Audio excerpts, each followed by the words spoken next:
Welcome to Finding Roots, the show where I discover the diverse worlds and cultures of renowned musicians, delving into their unique stories while uncovering the passions and motivations that drive them in their musical journeys, while recreating flavors that are significant in their lives.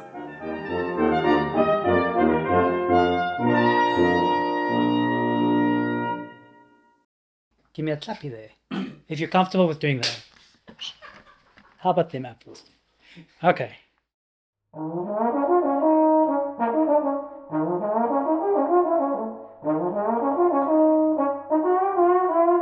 David Polkinhorn is the tuba player with the Deutscheradio Philharmonie. Originally from Cornwall, David is also a founding member of Luxembrass. This year, Germany celebrates the official Year of the Tuba, and David is playing and lecturing about the tuba throughout the Saarland, one of the German states. As a thoughtful person who is happy to live life off of social media platforms, I am very grateful to David for being willing to come online and talk about the tuba, music, orchestra life, and our history together as friends and chamber music partners. We've known each other since 1999. Okay. Yeah. Which is like, I know, it's like a thing I'm here to tell you. Yeah, you're very good. Very good. Yeah. And we met because we were both studying at Royal Academy of Music. Yeah. So just before we start, we're going to make some amazing English food. And it does exist. Yeah. I can attest to that because I didn't know English food before I met David. Actually, he really was the one who introduced me to all the good stuff. So why don't you tell us a little bit about just, how you ended up in London? Okay, well, I play the tuba these days, but I actually started on the tenor horn, so in E flat, brass band tenor horn in England, and I started because a friend of mine at school was a couple of years older, and he was sort of the hero at school, and he played this thing, and I thought it was great, and I really wanted to play it, and I kind of said to my mum, I want to play this instrument. She was like, you have to learn the piano for a year. And I learned the piano for a year and then came back and said, I still want to play it. And that's how I started. So I started there in Cornwall, where I grew up. And then through school, youth orchestras and various things. And through the National Youth Orchestra in England, I met my teacher at the academy, Patrick Harold. Yeah, one of the most famous tuba teachers. He was definitely in London at the time. The top teacher in teaching at the Academy and Guildhall, Yeah. And because he was at London Symphony, right? Exactly. I think you were in your second year when we met. I was doing my postgrad. I think so, yeah. I was in bachelor and you guys came. Yeah, exactly. And the first thing we said when we arrived in London was we said to John Wallace, who was my professor, the reason I went to why we ended up moving to Europe was because of John. And Leon and I went over and said, look, we always love chamber music. We really need to form a chamber music group. And he said, well, I know you're a tuba player. During those early days of our group, we spent an intensive time rehearsing for competitions, living together on tours, and workshopping music like this Milonga.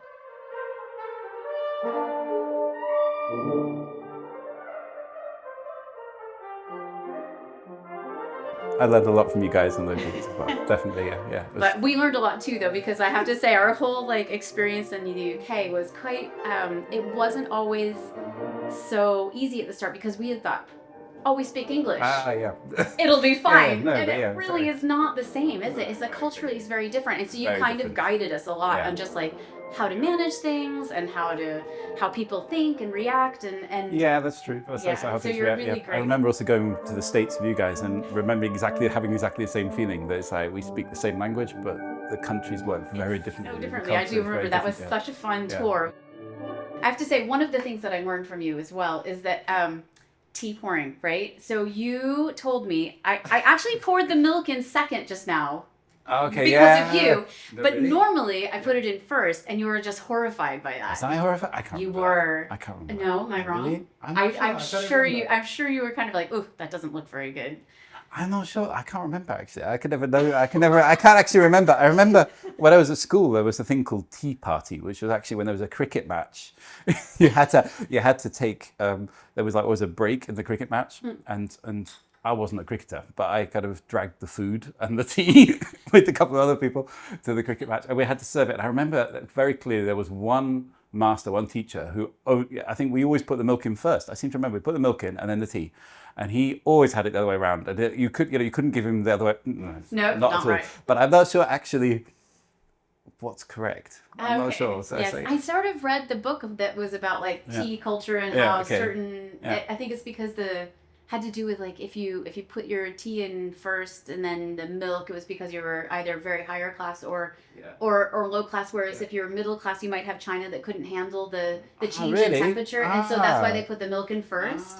And so then it was showing that you weren't quite high well bred enough. So it was a great book on English customs. Yeah, interesting. Yeah. I mean, I always think that if you put the milk in first, you can't really tell how strong or what color it's going to have. That's true. And whereas I like to do it because that way it mixes it as it goes. So it's like pre-mixed and you're like, okay, well, that's enough. But anyway. No idea. But I love the fact that it's such a big deal in British culture, though. Oh, yeah. So, those kind of things. Yeah, how you have your tea. Absolutely. And that's what I loved when I lived there was like just getting that chance to learn all these kind of things that, I didn't know before. And so actually that kind of brings us to what we're going to make because this was something I had never heard of. I had no idea about it. And I remember going out to dinner with you right when we must have only known each other a week, something like that. Right, and you, we think we went to a pizza place, but they happened to have summer pudding on the menu. Yeah. I had no idea what it was, and you're just like quite shocked. You're like, "But what do you mean? Like, how do you not know this?"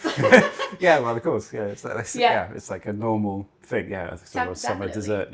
Yeah, and it's great because it's perfect. Because actually, we at the minute now we've been living here a long time, and we miss a lot of these British things from when we used to live over there. So we started growing red currants and black currants, which we didn't really know very much, and gooseberries. And then I brought some blueberries and raspberries because I think sometimes people put those in. I'm trying to think, if you think of the things that would be in the garden, like traditionally, I guess blackberries and black currants, red currants, raspberries. Where I grew up, blueberries maybe less. Just to be kind of traditional, we'll go with these, everything but the blueberries, and we'll eat blueberries because they're very good. So. Very good. So what actually we need to do first is we need to measure out a mix of 700 grams of fruit. So I think you can choose the mix that you want. I'll give you a spoon, and we just have to make sure it adds up to 700 total. So whatever mix you think. Whatever I think. Okay. Yeah, I'll leave it to you. You're gonna blame me now. Well, you're the English guy. Of course.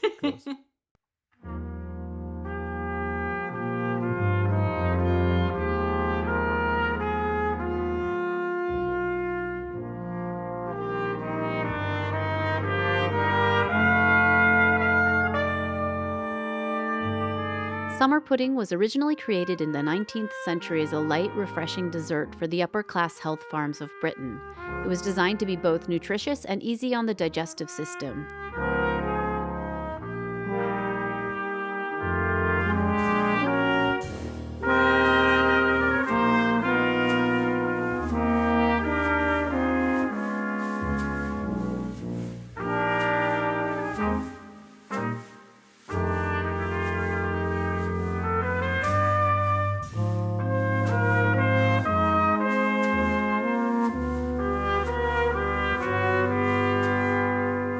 Okay, so we're gonna line this. Yeah.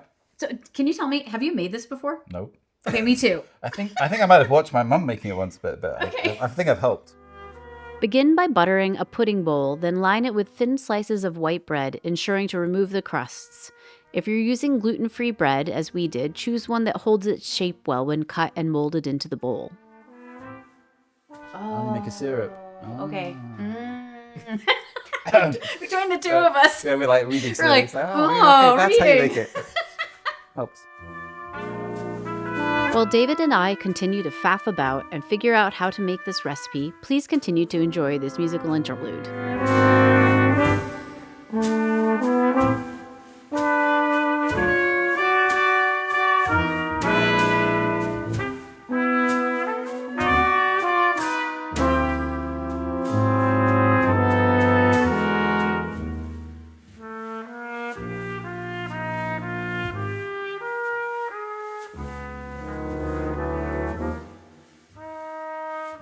You know, you've been principal tuba in the Deutscheradio Philharmonie. You're soloing so much in the moment because it's the German year of the tuba, right? What does that entail? Well, it's like I think it's been going for about 12 or 13 years in Germany, and they have an instrument of the year. They choose one, and the music councils all together. Every state has a music council, and I think they all sit together and they choose which instrument will be the instrument of the year.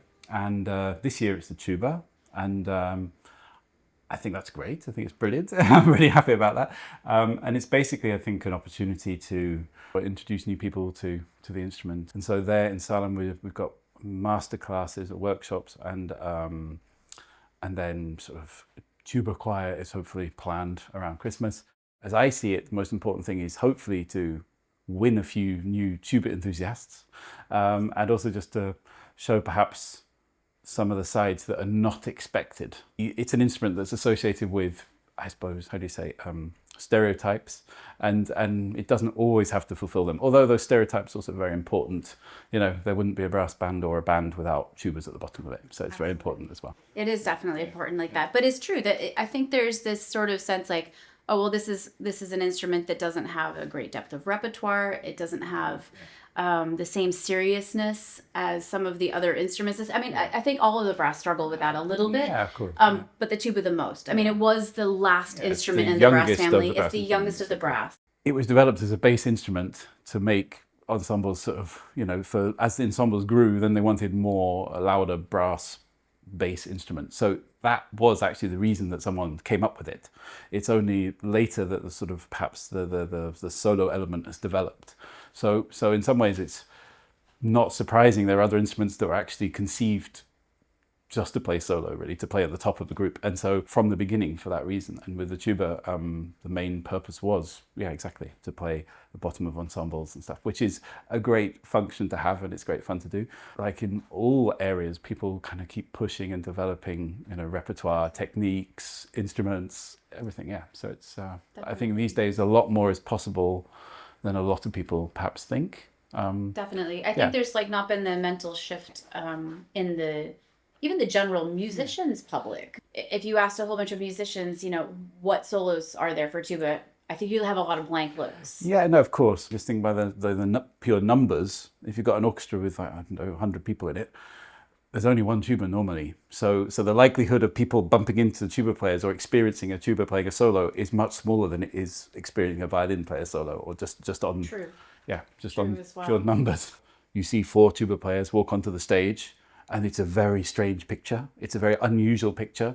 But he said you can feel that for the tuba players, this is like every day. This is totally normal, you know. And he said it's quite interesting to see because, yeah, that's how it is among tuba players. And also on top of that, man mustn't forget that tuba player, when you're in an orchestra, you're on your own most of the time. So if you happen to play with another 3 tuba players, it's sort of like a party normally, because you rarely have a chance to compare notes with other tuba players. So it's kind of normally quite, there's normally quite a lot of talking about all sorts of stuff, equipment, repertoire, instruments. It's like it gets very intense, I think, just because most of the time you sit on your own, you're next to the trombones, and they can talk to each other about their instruments, and discuss, you know, repertoire. But yeah, you're kind of pretty much on your own, yeah. The isolation of tuba players has certainly caught the attention of various writers. Take, for example, this cartoon by Jeff Kernow, a classical music cartoonist and the associate principal trumpet of the Philadelphia Orchestra. In it, the tubist seeks advice from a guru and cannot resist asking about his mouthpiece. As David said, there isn't another tuba player to ask if you're the only one in the orchestra. My first pick for an instrument was tuba. No, I didn't know that. Really? Yeah? Really? No, it was. I was desperate to play the tuba. Didn't get a tuba. Because they gave me a euphonium, and I was like, man, who wants to play that duff thing? Which is terrible. So I apologize to euphonium players. Yeah. But it was like, but the tuba was so cool to me because it was so huge. The other thing is I had to walk to school, and it was like about like half a mile, and I was 9. Okay. And so I was like, they kind of said, you can't have a tuba because like you won't make it. Yeah. And so then they gave me a euphonium. I was kind of disappointed, and it was like with a handle carrying like that. I figured my parents would have driven me with the tuba, but like they wouldn't drive me with the euphonium. So then I just said I need something smaller, and they had they didn't have any flutes left, which is actually what I was thinking about. They said we have a trumpet, and you can make a sound on the instrument. So take a trumpet; it's the same type of instrument. So wasn't very intentional. I actually wanted to be, you know, like in the tuba camp. So. Yeah, no, weird, yeah, no, because I think. Yeah, when I was at school, there was a time I played euphonium after the tenor horn, and then there was a time where it was sort of discussed whether I should play horn, you know, French horn, and at some point, I think I was about 10, I got really upset. I'm really upset. I was like, I don't want to play the horn. I want to play the tuba. And I can't tell you why. That's Really, so funny. it's just like, it was just like so clear to me. That's it. That's what I want to play. After you left Academy, though, I Mm. had already left because we had to leave partway through 1 year because Leon got the job in Portugal. Yeah. And so we actually, when we left, we sort of lost a little bit of contact for a little while because it was like before, well, I mean, not that you're a social media person anyway, as discussed.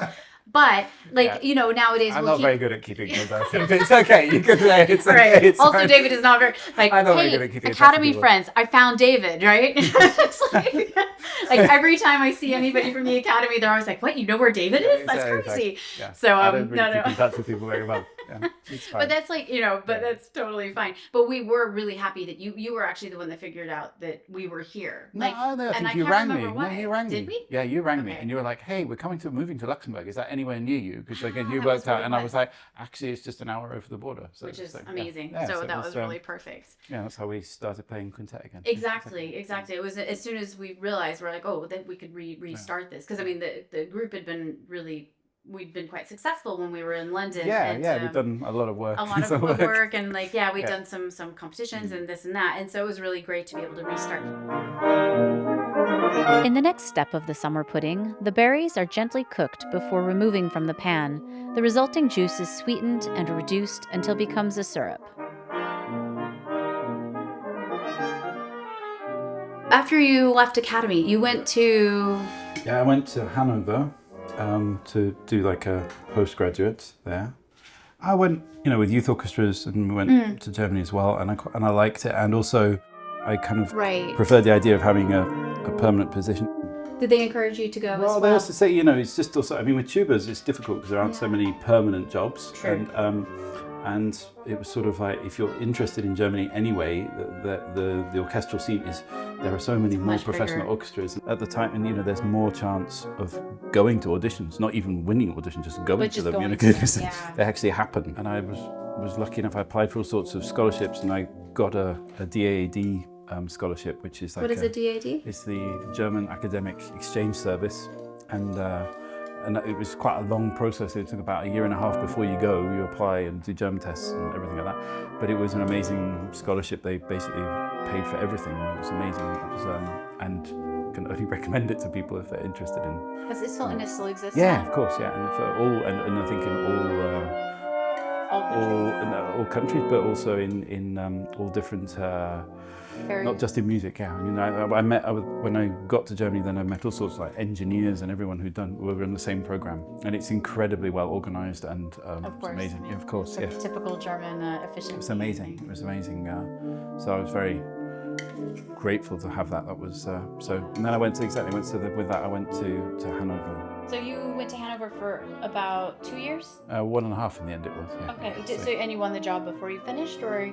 Sort of. It was like one went over into the other. It was actually very, very good timing. I got incredibly lucky. Yeah, it was like my scholarship ended and I started being tried out in the orchestra, so everything sort of fit in together very well. Yeah, it was quite.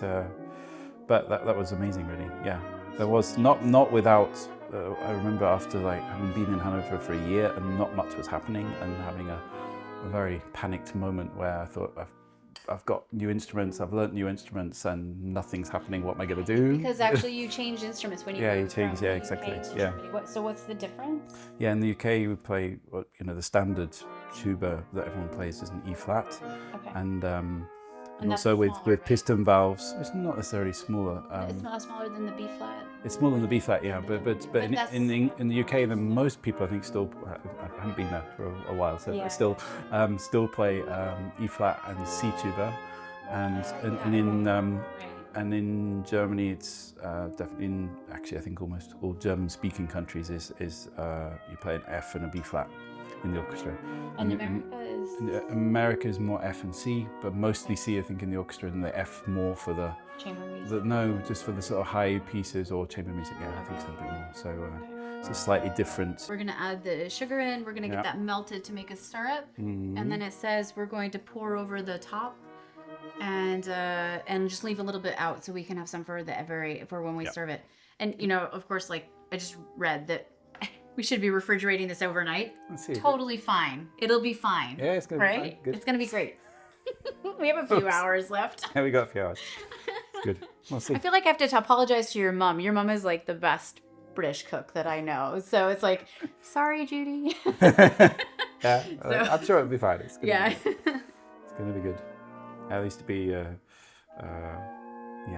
when I was growing up, the Blue Peter. Do you ever see that? Oh, yeah. Yeah. Yeah. They were like a children's program, and they, or at least I don't know if it still exists. I Probably think it not. does. My kids used to watch it when we yeah. lived in Scotland or And Canada. what was great is they always had a project that's something you could make out of, I don't know, toilet roll, kitchen roll, probably yogurt pots, all the usual. I remember the things Daleks out of toilet roll and the best thing was the best liner was like, here's one I prepared earlier, and they came and there was this perfect produced model that they just. So unfortunately we don't have that. So. No, this is going to be whatever you guys see. It's what happens. Yeah. So there's no faking here. Yeah. How sweet it really is. Maybe we should have read that beforehand. Maybe. Okay. What do you mean, preparation? It's really good though. Yeah, I Is that think it's sweet enough for me. Yeah, because I don't want it super sweet. It's like I like the freshness of it it, needs right? to be, It needs to be a it needs little to bit have sharp. still the fruit rather than Yeah, definitely. Cool. Nice. David and I finished putting the summer pudding together and left it in the fridge to set. Then we prepared a delicious, typical British summer lunch, starting with a side of cold salmon. We took some parsley, sage, thyme, bay leaves, and peppercorns and made a court bouillon with dry white wine, carrots, and shallots.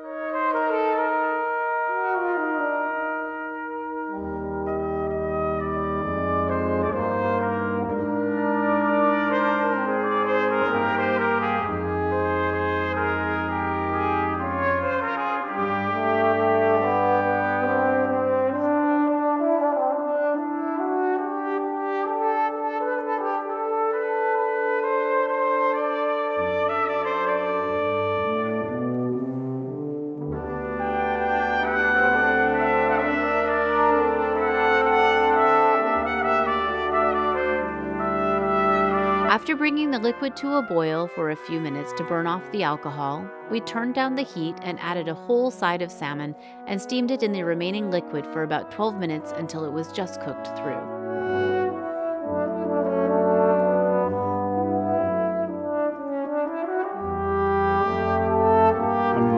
I've been teaching at the Hochschule in Saarbrücken for about 3 years. I think it's kind of nice if you can help someone, or when one helps someone and they make a jump, or they're better because you give them some tips.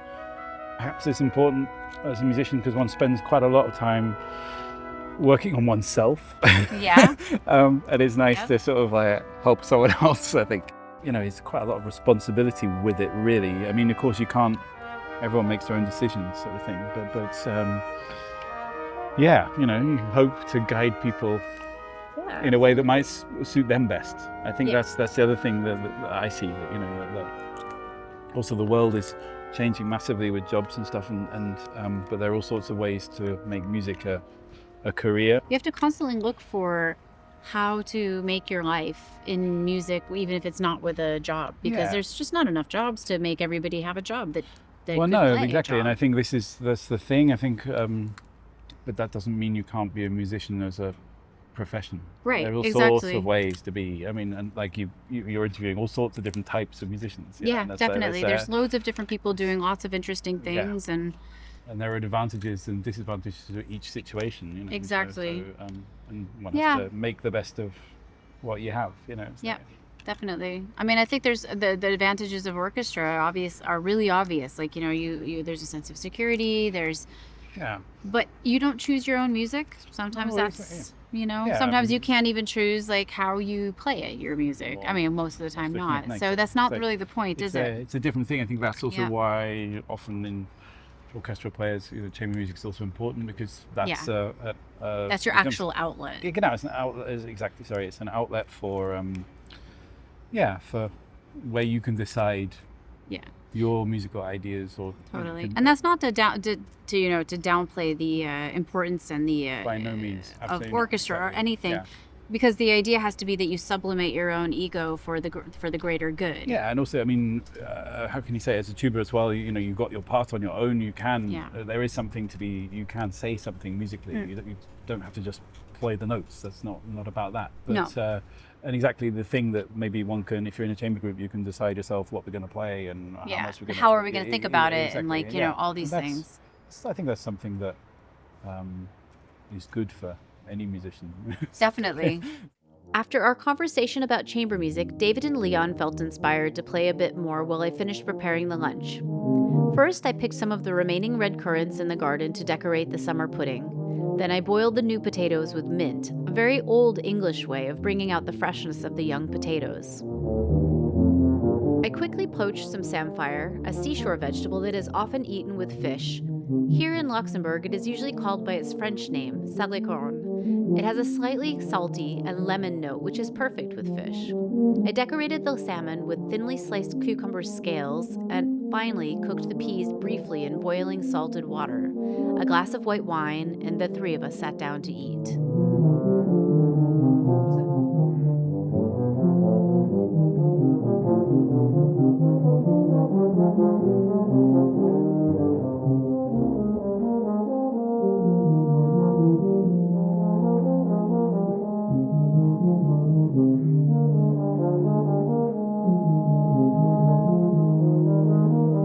Finally, the summer pudding was ready. This is such a special treat for the summer days when the berries are in season. Topped with a sweet and sharp syrup and some whipped cream, it was the perfect end to a lovely garden meal.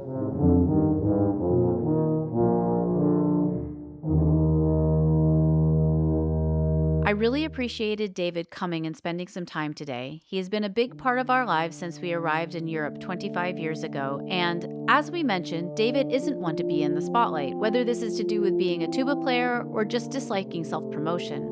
This was such a regular discussion we had in the early days of our ensemble because of my American style of effusive advertising, especially back then, versus the more self-effacing way that David feels comfortable with.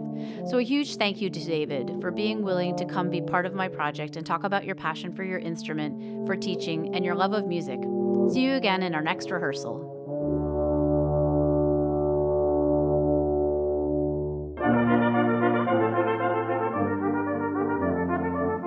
Do you want to hear more stories like this? Subscribe to my channel to discover other musicians and gain insight into their lives.